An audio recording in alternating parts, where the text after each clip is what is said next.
기독교 계통에서 유독 차이비가 많고 이단 시비가 많은 이유에 대해서 한번 알아보겠습니다. 결론부터 이야기하면은 기독교에 이렇게 기독교 계통에서 이렇게 사이비가 많고 사회 무리를 일으키는 게 많고, 그리고 이단 시비가 제일 많죠. 이거는 발전적 비판이 허용되지 않는 그 기독교 계통의 교리에 문제가 있더라. 왜 그런지 한번 알아보겠습니다. 기독교는 어떻습니까? 하나님이 창조자가 창조하고 우리는 피조물이라고 보죠. 그리고 주여 그러죠. 주인이라 그러고 우리 종이라 그러죠. 주인과 종의 관계더라. 창조물과 피조물의 관계더라. 그 종이 주인한테 까불 수 있습니까? 발전적 비판할 수 있습니까? 조물주한테, 창조주한테 그 피조물이 그 발전적 비판하거나 대들거나 할 수 있습니까? 그냥 서기에는 어떻습니까? 무조건 깔아줘. 무조건 깔았는데 그게 발전적 비판에 나올 리가 없다. 근데 불교는 왜 사이비가 없느냐? 물론 옛날에 있었겠죠. 그건 뭐 거의 없다고 봐야죠.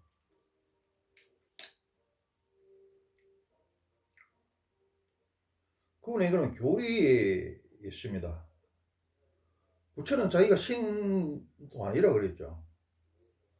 그리고 자기 말도 방편이니까 법상에 걸리지 마라 그랬습니다. 강을 건넜으면 뗏목을 버리라고 그랬죠. 자기 말에도 걸리지 마라 그랬어요. 그래서 어떻습니까? 옛날 뭐 어떤 스님은 겨울에 그냥 너무 추워가지고 때릴 게 없으니까 그냥 나무로 만든 부채를 갖다가 끌어내려가지고 그걸 장작을 펴가지고 불을 떼죠. 그 멀쩡한데 그러면 문제가 됩니다만 사람이 얼어 죽게 생겼는데 그랬을 경우에 부처에서는, 불교에서는 그게 문제가 되지 않습니다.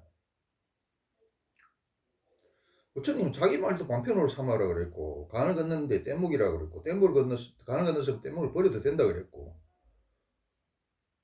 내 말이라 해서 무조건 믿지 말고, 누구 대단한 사람이라고 해서 그 말도 믿지 말고, 무조건 믿지 말고, 나를 은혜를 끼친 사람이라고 해서 그 말도 무조건 믿지 말고, 다 그렇다고 해서, 그런다고 해서 그 말도 무조건 믿지 말고, 자기 양심과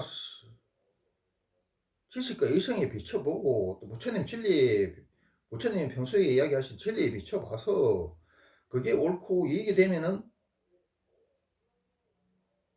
하라 그랬죠.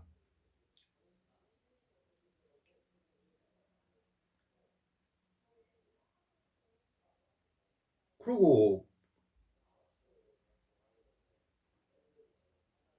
불교는 어떻습니까? 그때마다 다르게 해석을 할 수 있죠. 내가 이야기했죠. 중용이라 하는 게 광대가 줄이 올라가서 뻣뻣이 서 있는 게 중용이 아니라 그랬죠. 뻣뻣이 서 있으면 떨어져 버리죠. 이렇게 움직여야지 안 떨어진다 그랬죠. 그때 맞는 답을 찾아내야 되고, 그때 맞는 방패를 찾아내는 게 그게 진리죠.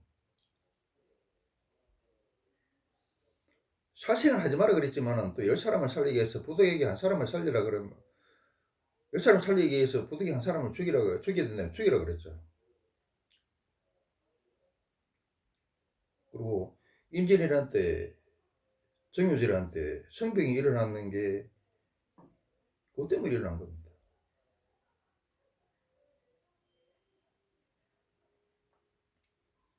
그래서 불교는 부처가 신도 아니고 부처님 말이라고 무조건 딸 필요도 없고 자등이 벽등이 해야 된다 그랬고 강을 건넜으면은 뗏목은 버리라 그랬어요. 그리고 불교는 그런 게 있기 때문에 마음대로 스님들하고 대화도 하고 토론도 할 수 있고 또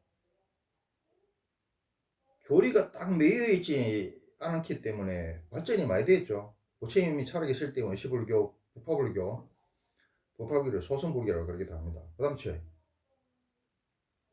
대승불교, 그 다음에 밀교 다음에 뭡니까? 지금 원불교까지 발전해 있습니다. 근데 기독교는 성경 그거 그대로죠.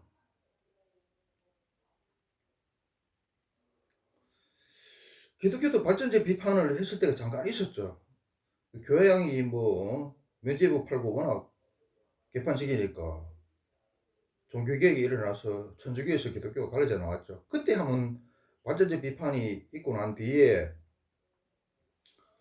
지금 기독교에서 하는 거 보면은 옛날 천주교에서 그냥 무조건 까라 그러고 막 복종하라 그러고 하느님한테 복종하라 그러고 성기자한테 복종하라 그러고 그런 게 더 심해졌어요.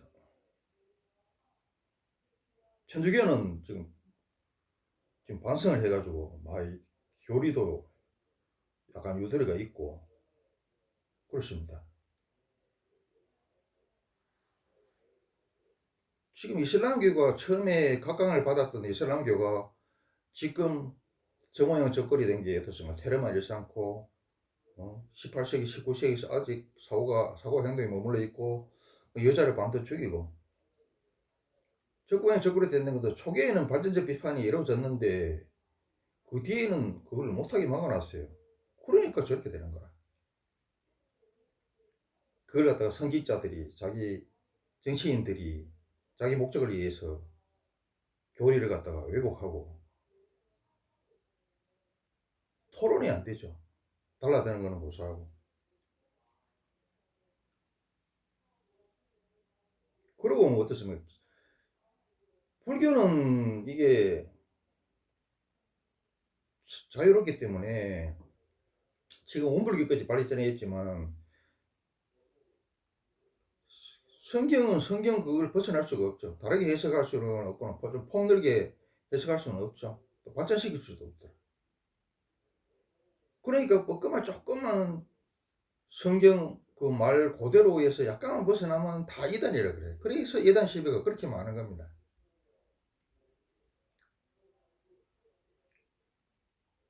그리고 하나님한테 무조건 복종해야 되고 까야 되고 또 성직자한테 무조건 복종해야 되고 까야 되고 발전적 비판도 못하고 토론도 못해요. 무조건 까야 되지.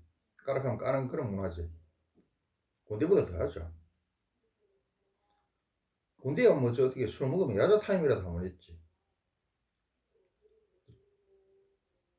제대하면 또 아니죠. 해방되죠. 그러니까 발전적 비판이 형이 안 되고 주인이고 종이고 창조적이고 표조물이고 까락하면 까야 되고 이러니까 그걸 악용해 가지고 이슬람교에서 선기자나 정치인들이 그런 걸 이용해서 밑에 악어들을 갖다가 마음대로 이용해 먹듯이 그 마찬가지입니다. 그러니까 사실은 선기자라는 것은 여행 갈 때 가이드에 불과한데 그걸 갖다가 가이드를 떠받들고 가이드한테 돈 주고 하는 그 신도들도 문제가 되지만은 그보다 더 문제는 그 교리의 문제가 있어요. 또 이런 사람도 있어요. 기독교가 무슨 아무리 하나님 믿기 전에 예수 믿기 전에 나쁜 짓을 해도 회개만 하면 된다. 그런 또 사상이 있어서 전과자가 너무 많아서 뭐 그렇다는 이야기도 있는데 그거는 지엽적인 거고 가장 근본적인 거는 주하고 종이고 창조주 피조물 까라만 까 발전적 비판인데 어떤 비판도 허용되지 않더라. 토론조차도 허용되지 않더라. 거기서 그래 된 겁니다.